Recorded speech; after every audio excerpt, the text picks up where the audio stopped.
All right, once again, we're going back to the early 1950s. Wrestling took place in those days mainly in the ring. The action was highly entertaining. The outside interference was practically non-existent. It was a totally different era in wrestling. I enjoyed it enormously. The combatants in the ring are Elio De Palo, quite a name from the 50s. He was known in the wrestling circuits as the Buzz Bomb, by the way. He's up against one of the most feared wrestlers, I think, of all time, a fellow by the name of Schmidt. So let's go back to the 50s and take a look at another Matt Classic. Ooh, big forearm. Schmidt is dropped. One. No, sir. I tell you, that poor referee, he can't seem to keep out of the way, Rock.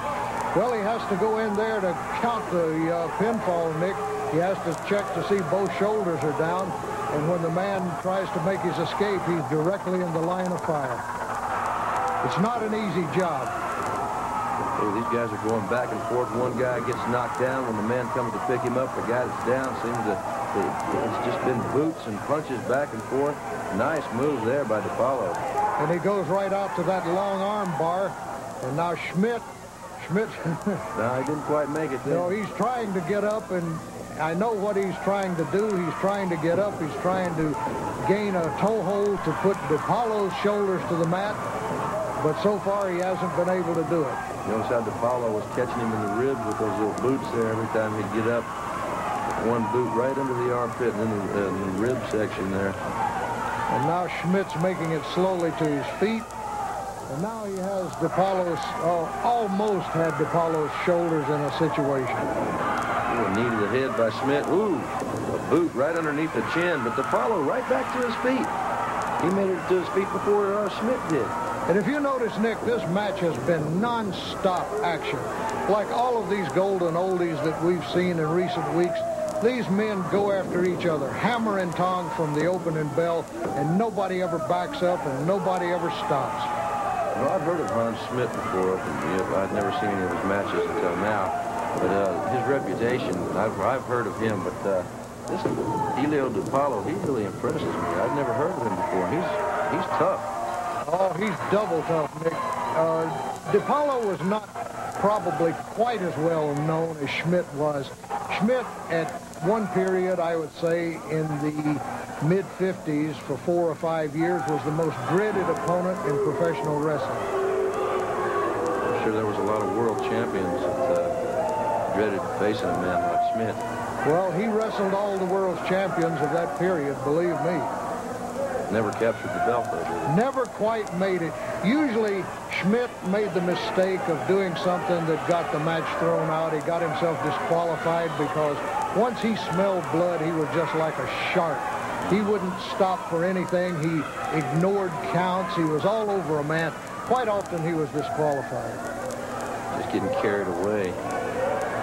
A lot of times, though, you can make a lot of mistakes if you let anger take over like that. Well, he seemed to have just sort of a cold rage. And look at De Palo come over that top rope. About rage there. De Palo in the ring. And look at that right. Yes, sir. Look at that right hand. Another one. Almost a 1 count. I tell you what, that Schmidt, he's pretty tough. He's taking some pretty sharp blows from De Palo, and he's still kicking out before the referee could get down there and make a 1 count. Well, when you come right down to it, Nick, we haven't really, or at least I don't think I've really seen any pansies in professional wrestling. No, there's a few that may look like him, but looks can certainly be deceiving. There's the bell. I believe I heard the bell, Rock. Well, neither man's paying any attention to it, and Schmidt was noted for that. He didn't pay any attention to bells, counts, anything. Whoa, what a move by De Palo. The referee slides in. Evidently, that wasn't the bell. And Schmidt is really taking advantage of that. Oh, and De Palo got his hand raised with Schmidt's feet on the ropes. Schmidt was yelling for the break. He was trying to get the referee's attention. And now look at this. Schmidt lost the match. Although, let's face it, Nick, you've refereed. I mean, I've been in 500,000 matches. I would say that that was not a legal decision. Well, After all that, the Buzz Bomb gets his hand raised in victory, even though Schmidt had his feet up on the ropes. Well...